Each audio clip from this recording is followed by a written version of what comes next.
तो my dear friends, तो आपका स्वागत है हमारे चैनल पर। आज हम कक्षा 10 साइंस के महत्वपूर्ण प्रश्नों को देखेंगे।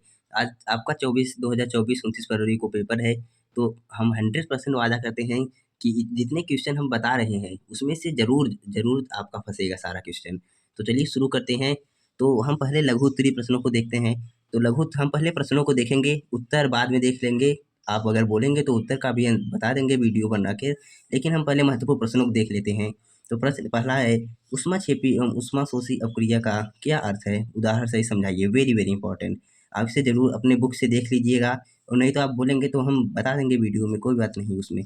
तो प्रश्न 2 है, इसमें प्लास्टर ऑफ पेरिस को आर्द्ररोधी बर्तन में क्यों रखा जाता है? व्याख्या कीजिए। अब प्रश्न 3 जो है महत्वपूर्ण अपक्रियाओं का है, तो हमने सोचा इसका आंसर भी बता दें, ढूंढना नहीं होगा। तो नंबर 3 जो महत्वपूर्ण अपक्रिया का ये पहला रिएक्शन है कि सोडियम बाइकार्बोनेट खाने का सोडा जो है उसको गर्म करते हैं तो क्या होता है? तो सोडियम जब बाइकार्बोनेट को गर्म किया जाता है तो वह सोडियम कार्बोनेट में टूट जाता है। उसके बाद जल बनता है और कार्बन डाइऑक्साइड बनता है।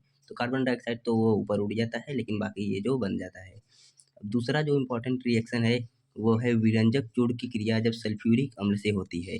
तो विरंजक चूड़ का सूत्र होता है CaOCl2, और इसका जब क्रिया सल्फ्यूरिक अम्ल यानी H2SO4 से कराते हैं तो यह CaSO4 यानी कैल्शियम सल्फेट और जल बनता है, और क्लोरीन जो है वो हवा में उड़ जाता है। अब तीसरा जो महत्वपूर्ण क्रिया है वो है सोडियम कार्बोनेट की क्रिया तनु हाइड्रोलिक अम्ल से क्रिया करता है। तो ये क्या बनता है?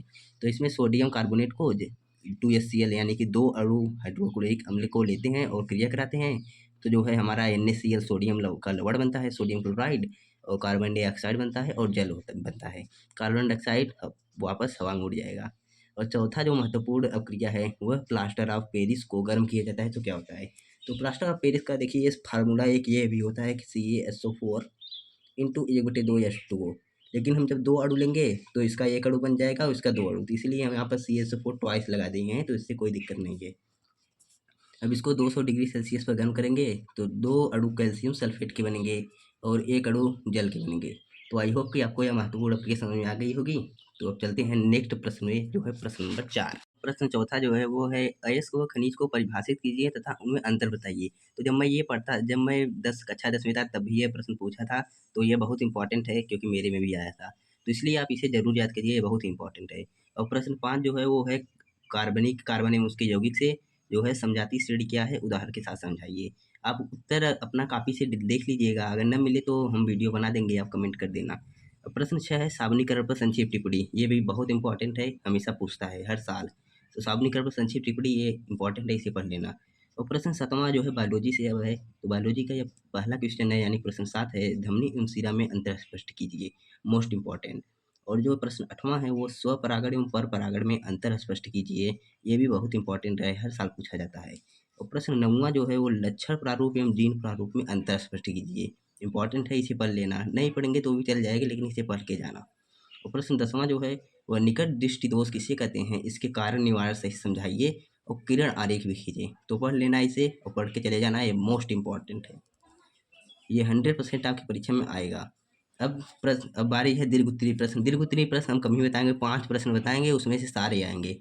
तो पहला प्रश्न है, बेकिंग सोडा बनाने की विधि लिखिए और भौतिक रासायनिक गुणों के साथ उपयोग लिखिए। क्योंकि यह दीर्घ उत्तरीय प्रश्न है तो इसलिए यह बहुत बड़ा भी होगा, तो इसलिए बेकिंग सोडा बनाने की विधि बहुत इंपॉर्टेंट है।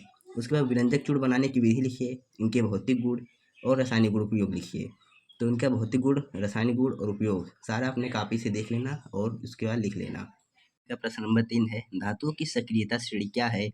और हाइड्रोजन से अधिक सक्रिय और हाइड्रोजन से कम सक्रिय 2 धातुओं का नाम लिखिए। तो आप 2 धातुओं का नाम लिख दिए और धातुओं की श्रेणी का सक्रियता श्रेणी आपने ये पढ़ लेना, तीसरे पाठ का है, आराम से। प्रश्न नंबर 4 है, मेंडल के आनुवंशिकता के नियमों की विवेचना कीजिए। मोस्ट इंपॉर्टेंट है, हमेशा पूछता है, इसे जरूर पढ़ लेना। और प्रश्न 5 है, ओम के नियम क्या है? सत्यापन के लिए आवश्यक प्रयोग का वर्णन आरेख खींचकर कीजिए। तो ये मोस्ट इंपॉर्टेंट प्रश्न फिजिक्स का दीर्घ उत्तरीय का है, इसे जरूर पढ़ के जाना और ये परीक्षा में जरूर पूछेगा। क्योंकि आपको विज्ञान के सारे क्वेश्चन के बारे में पता लग गया होगा, अपना किताब से उत्तर मिला लेना, अगर न मिले तो आप कमेंट कर देना, हम वीडियो इस पर नया बना देंगे। होप कि आपको सब कुछ समझ में आ गया होगा, और अगर वीडियो अच्छी लगी हो तो आप वीडियो को लाइक शेयर जरूर करिए, और अगर चैनल पर नए हो तो प्लीज़ चैनल को सब्सक्राइब कीजिए और बेल आइकन को ज़रूर दबा दें। थैंक यू, मिलते हैं एक नए वीडियो में, तब तक के लिए जय हिंद।